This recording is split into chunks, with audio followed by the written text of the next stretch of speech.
Between 1968 and 1972, America launched 9 human missions to the moon, 6 of which successfully touched down, allowing 12 men to walk on the lunar surface. NASA's next chapter of lunar exploration, called Artemis, has the task of not just going to the moon to create a long-term human presence on and around it, but also to prepare for ever more complex human missions to Mars. In short, everything we must be able to do here, we must first do here. So, what will an Artemis mission look like?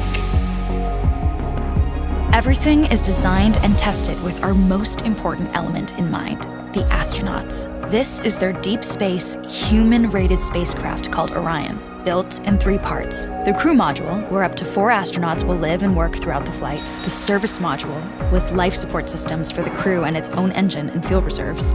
And a launch abort system, with engines capable of pulling the crew module to safety during launch should anything go wrong. To accomplish the task of launching our crew and heavy payloads, NASA is building the Space Launch System, comprising of a cargo hold, an exploration upper stage, a massive core stage, and 2 extended solid rocket boosters. Altogether, this is the world's most powerful rocket, and it exceeds the legendary Saturn V of the Apollo era in numerous ways.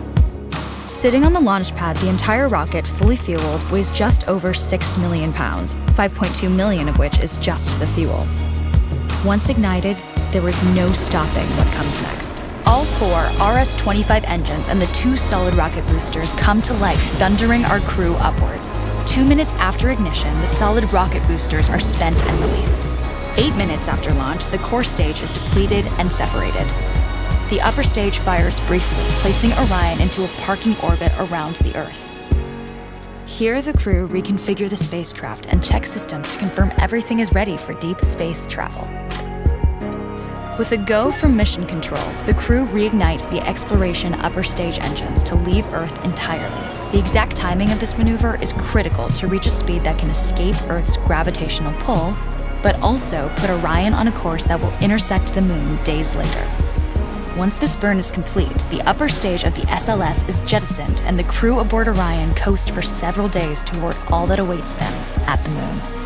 Approaching the moon, we see the fundamental differences between Artemis and Apollo.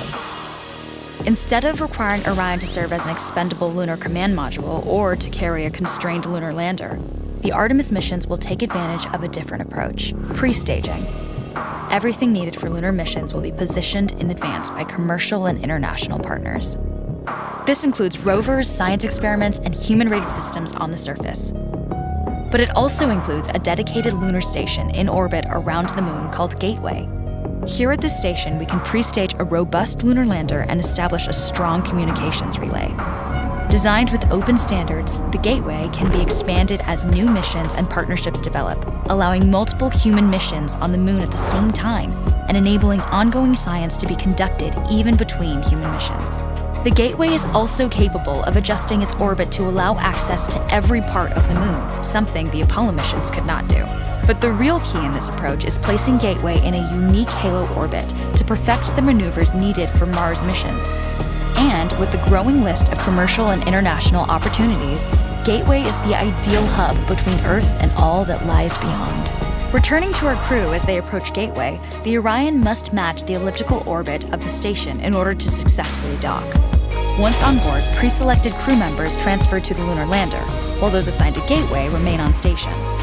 The lunar lander system itself is built for 3 unique steps: descending from the halo orbit of Gateway down to a low lunar orbit, descending from low lunar orbit to the surface, and once the lunar mission is complete, launching from the surface of the moon and ascending all the way back to the orbiting Gateway.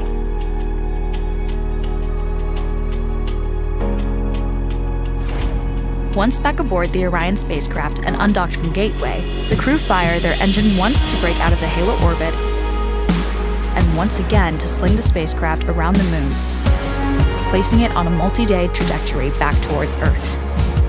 As they near the end of this journey, the service module is released, and the crew module is oriented heat shield first. Entering Earth's atmosphere at 25,000 miles per hour, the friction of air slows Orion considerably, while also subjecting it to temperatures of 5,000 degrees. With the Orion now at just 300 miles per hour, a series of parachutes uniquely tested and produced for this moment deploy, decelerating the craft to just 20 miles per hour for splashdown. With each successful mission, Artemis ushers in the next wave of men and women to explore our moon and prove that together we are ready to go beyond.